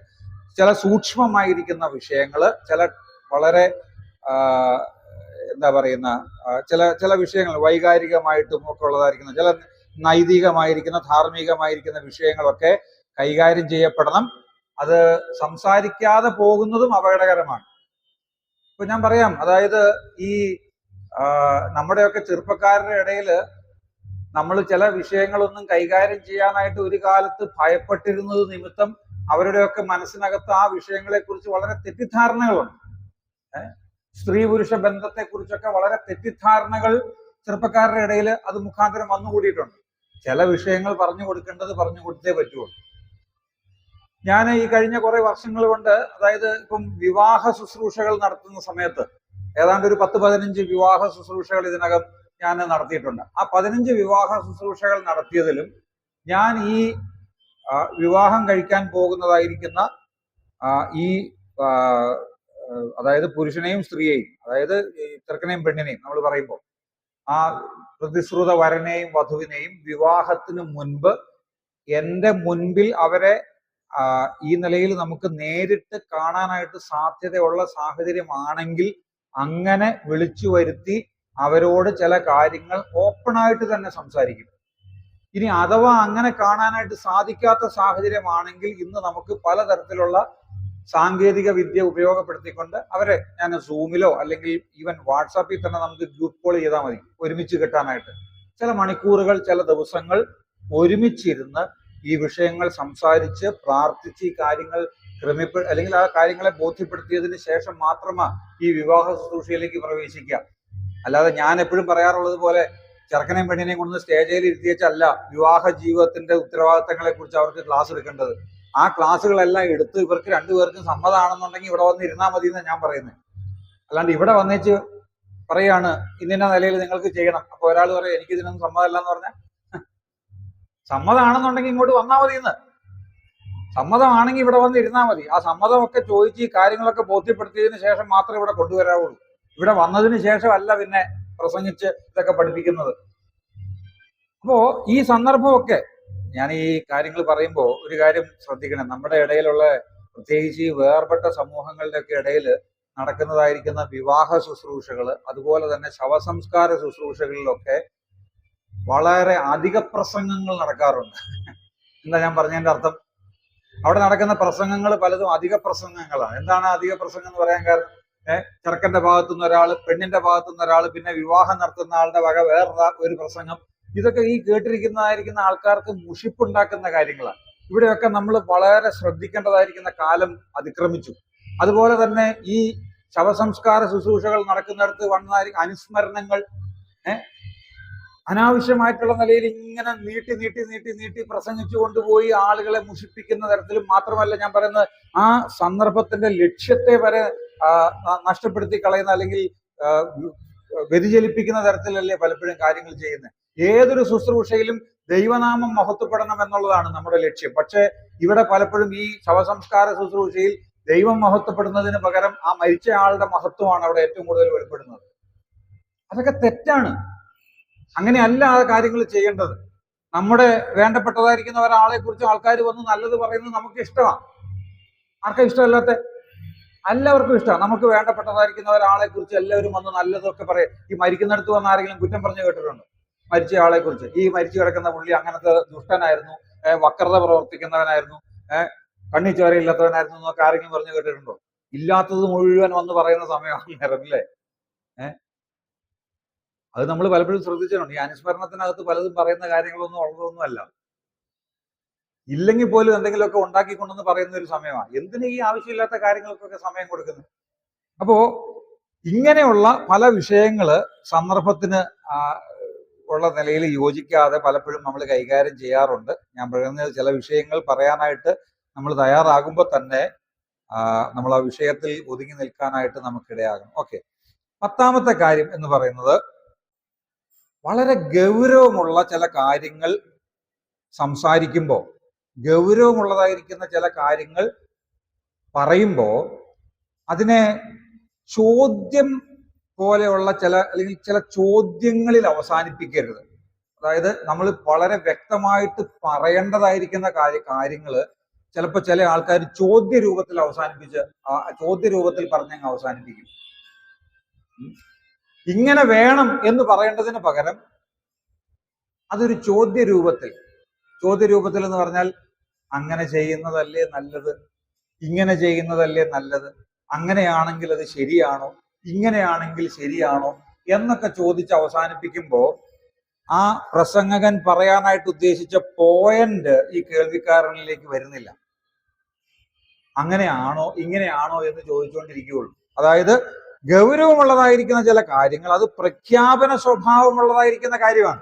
എന്ന് പറഞ്ഞാൽ പ്രഖ്യാപന സ്വഭാവമുള്ളതെന്ന് പറഞ്ഞാൽ ആ പ്രഖ്യാപനം പോലെ തന്നെ ഒരു പ്രസ്താവനയായിട്ട്, ഒരു പ്രഖ്യാപനമായിട്ട് ഇത് ഇങ്ങനെയാണ് വേണ്ടത് എന്ന് പറഞ്ഞ് ആ കാര്യം പ്രസ്താവിക്കുക ചെയ്യേണ്ടത്. അല്ലാതെ അതിനെ ഒരു സംശയം ജനിപ്പിക്കുന്ന നിലയിൽ, ഒരു പ്രാധാന്യമില്ലാത്ത നിലയിൽ, ഒരു ചോദ്യത്തിന്റെ രൂപത്തിലൊക്കെ ആക്കി മാറ്റുന്ന നിലയിലേക്ക് അത് ആക്കരുത്. അത് നമ്മൾ പിന്നാലെ ചില കാര്യങ്ങൾ പറയുമ്പോൾ ഞാൻ അത് വിശദീകരിച്ചോളാം. 11ാമത്തെ കാര്യം, വളരെ ഇച്ചിരി വേഗത്തിൽ ഞാൻ മുമ്പോട്ട് പോവാണ്. 11ാമത്തെ കാര്യം, ഒരു തമാശക്കാരനായി മാറരുത്.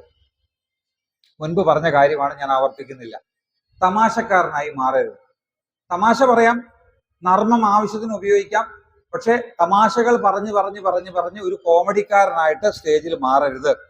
ഇനി 12ാമത്തെ കാര്യം, എല്ലായ്പ്പോഴും എല്ലാ പ്രസംഗങ്ങളിലും അതിന്റെ അവസാനം ഏതെങ്കിലും ഒരു പ്രത്യേകമായിരിക്കുന്ന കൂട്ടത്തെ മാത്രം അഭിസംബോധന ചെയ്ത് സംസാരിക്കരുത്. എന്ന് പറഞ്ഞാൽ, ഞാൻ പറഞ്ഞ ഏതെങ്കിലും ഒരു പ്രത്യേക കൂട്ടത്തെ എന്ന് ഞാൻ ഉദ്ദേശിച്ചത് ചിലപ്പോൾ ചില ആളുകൾക്ക് ഒരു സ്വഭാവമുണ്ട്, എല്ലാ പ്രസംഗത്തിന്റെ അവസാനം വിശ്വാസികളല്ലാത്ത ചില ആളുകൾ ഇവിടെ ഇരിപ്പുണ്ട്, അവരോട് ഞാൻ പറയട്ടെ എന്ന് പറഞ്ഞിട്ട് ഒരു അവസാനിപ്പിക്കലുണ്ട്. അത്രയും നേരം പ്രസംഗിക്കുന്നത് മുഴുവൻ വിശ്വാസികളോടാണ്. ഇനി അതിനുശേഷം അവസാനം വന്നിട്ട് ഇവിടെ രക്ഷിക്കപ്പെടാത്ത വിശ്വാസികളല്ലാത്തതായിരിക്കുന്ന ആൾക്കാരോട് ഞാനൊരു കാര്യം പറയട്ടെ എന്ന് പറഞ്ഞിട്ട് അവസാനം ഒരു പ്രത്യേക വിഭാഗത്തെ ടാർഗറ്റ് ചെയ്ത് ഉന്നം വെച്ചുകൊണ്ടുള്ളതായിരിക്കുന്ന ചില കാര്യങ്ങൾ പറയാറുണ്ട്. അപ്പൊ ആ ആളുകള് എന്താ ചിന്തിക്കാന്നറിയാമോ? ഇത്രയും നേരം പറഞ്ഞതൊക്കെ വേറെ ആളുകൾക്കാണ്, ഇപ്പൊ പറഞ്ഞതായിരിക്കുന്ന കാര്യം ഞങ്ങളിലേക്ക് വന്നത് ഇതെല്ലാം കഴിഞ്ഞ് അതായത് അവരോടൊക്കെ പറയാനുള്ളതൊക്കെ പറഞ്ഞ് അവസാനം ഇതിലേക്ക് വന്നിരിക്കുകയാണ് എന്ന് പറഞ്ഞ് അവരെ ഏതോ നിലയിൽ ഒറ്റപ്പെടുത്തി എന്നുള്ള നിലയിലുള്ള ഒരു തോന്നല് അവർക്കുണ്ടാകും. ഞാനൊരു കാര്യം പറയാം, ഇത് ഞാനൊരു ഉദാഹരണം പറഞ്ഞതാണ് വിശ്വാസികളല്ലാത്തവരെ എന്നുള്ളത്. അതിനി നേരെ തിരിച്ചാണെന്നുണ്ടെങ്കിലും അങ്ങനെ തന്നെയാണ്, അത് അങ്ങനെ എല്ലാ പ്രസംഗത്തിന്റെയും അവസാനത്തിലേക്ക് വരുമ്പോൾ അത് പറയാനുള്ളത് അതിന്റെ ഇടയിൽ കൂടെ ചേർത്തങ്ങ് പറഞ്ഞോ. എല്ലാത്തിന്റെ അവസാനം വരുമ്പോ ഇവരോട് പറയാനുള്ളത് എന്ന് പറഞ്ഞുകൊണ്ട് പറയാൻ നിൽക്കണ്ട. വിശ്വാസികളോട് പറയാനുള്ളത് വിശ്വാസികളോട് പറയാം, അവിശ്വാസികളോട് പറയാനുള്ളത് അവിശ്വാസികളോട് പറയാം. അത് അങ്ങനെയുള്ള ഒരു പേരൊന്നും അവർക്ക് ചാർത്തി കൊടുത്തിട്ട് വേണ്ട പറയാനായിട്ട്. അവിശ്വാസികളെന്നോ രക്ഷിക്കപ്പെടാത്തവരെന്നോ അങ്ങനെയൊക്കെ പറഞ്ഞു കഴിഞ്ഞാൽ ചിലപ്പോൾ ഈ കേൾക്കുന്ന ആൾക്കാർക്ക് പോലും അത് മനസ്സിലാവില്ല എന്താന്നുള്ളത്. രക്ഷിക്കപ്പെടാത്തവരെന്നുള്ള വാക്ക് ഉപയോഗിക്കുന്നതിന് പകരം ജീവിതത്തിൽ യേശുവിനെ രക്ഷിതാവായി കർത്താവായിട്ട് സ്വീകരിച്ച് യേശു ക്രിസ്തുവുമായി വ്യക്തിപരമായി ഒരു ബന്ധത്തിലേക്ക് ആ നിലയിൽ കടന്നു വരാത്തവരായിട്ട് ആരെങ്കിലും ഇവിടെ ഉണ്ട് എങ്കിൽ എന്ന് പറഞ്ഞു കഴിഞ്ഞാൽ അവർക്ക് കുറച്ചുകൂടെ കാര്യങ്ങൾ മനസ്സിലാവും. രക്ഷിക്കപ്പെടാത്തവരായിട്ട് ഇവിടെ ആരെങ്കിലും ഉണ്ടോ എന്ന് ചോദിച്ചു കഴിഞ്ഞാൽ അവർക്ക് എന്താ മനസ്സിലാവുക? ഈവൻ അവിശ്വാസികളായിട്ടുള്ള ആൾക്കാർ ഇവിടെ ഉണ്ടോ എന്ന് പറഞ്ഞു കഴിഞ്ഞാൽ അവരെന്താ ചിന്തിക്കുക? എല്ലാവരും വിശ്വാസികൾ, അതറിയാമോ? ഈ വിശ്വാസം ആരിലാണെന്നുള്ളതിലെ വ്യത്യാസമുള്ളൂ. ഞാൻ പറഞ്ഞ മനസ്സിലായോ? ഹൈന്ദവര് വിശ്വാസികളാണ്, ഇസ്ലാം മത വിശ്വാസികളുണ്ട്, ക്രൈസ്തവ മതത്തിൽ വിശ്വസിക്കുന്നവരുണ്ട്. ഈ ക്രൈസ്തവ മത വിശ്വാസികളായിരിക്കുന്ന ആളുകളിൽ തന്നെ വിശ്വാസത്തിൽ വ്യത്യാസമുള്ളവരുണ്ട്. ഈ എത്തീസ്റ്റുകൾ അഥവാ നിരീശ്വരവാദികൾ പോലും വിശ്വാസികളാണ്. അവരെന്താ വിശ്വസിക്കുന്നേ? ദൈവം ഇല്ലാന്ന് വിശ്വസിക്കുന്നവർ, അവരും വിശ്വാസികളല്ലേ, എന്തെങ്കിലുമൊക്കെ വിശ്വസിക്കുന്നവരല്ലേ. ഇപ്പൊ വിശ്വാസികൾ എന്നുള്ളതായിരിക്കുന്ന അവിശ്വാസികൾ എന്ന് പൊതുവെ ഈ തരം തിരിച്ചു പറയുമ്പോൾ എല്ലാവർക്കും അത് പിടികിട്ടണമെന്നില്ല. ചിലര് വിചാരിക്കും അത് അവരെ ടാർഗറ്റ് ചെയ്ത് അവരെ ഉന്നം വെച്ച് അല്ലെങ്കിൽ അവരെ ഒഴിച്ചു മാറ്റി മൂലക്കിരുത്തിയേക്കുന്നതാണെന്നൊക്കെ ഉള്ള തോന്നല് ചിലപ്പോഴൊക്കെ അങ്ങനെ വരാനായിട്ട് സാധ്യതയുണ്ട്. അത് അങ്ങനെ ചെയ്യാതിരിക്കാനായിട്ട് എല്ലാ പ്രസംഗത്തിന്റെയും അവസാനം അങ്ങനെയുള്ള ഒരു കാര്യം ചെയ്യാതിരിക്കാനായിട്ട് പ്രത്യേകം ശ്രദ്ധിക്കുക.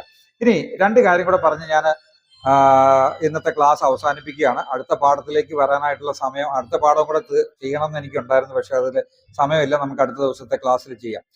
13ാമത്തെ കാര്യം എന്ന് പറയുന്നത്, എല്ലാവർക്കും ഒരു പ്രത്യേക തിരുവെഴുത്ത് പരിചിതമാണെന്ന് കരുതരുത്. എല്ലാവർക്കും ഒരു പ്രത്യേക തിരുവെഴുത്ത് പരിചിതമാണെന്ന് കരുതരുത്. അപ്പൊ ഇങ്ങനെയുള്ള ഒരു ക്ലാസ്സിൽ ചിലപ്പോൾ അത് കുഴപ്പമില്ലായിരിക്കും. നമ്മൾ പൊതുവായിട്ടുള്ള ഒരു സദസ്സിൽ പറയുമ്പോൾ നമ്മൾ പറയാണ് യോഹന്നാൻ 3:16 നിങ്ങൾക്ക് എല്ലാവർക്കും അറിയാമല്ലോ എന്ന് പറഞ്ഞാൽ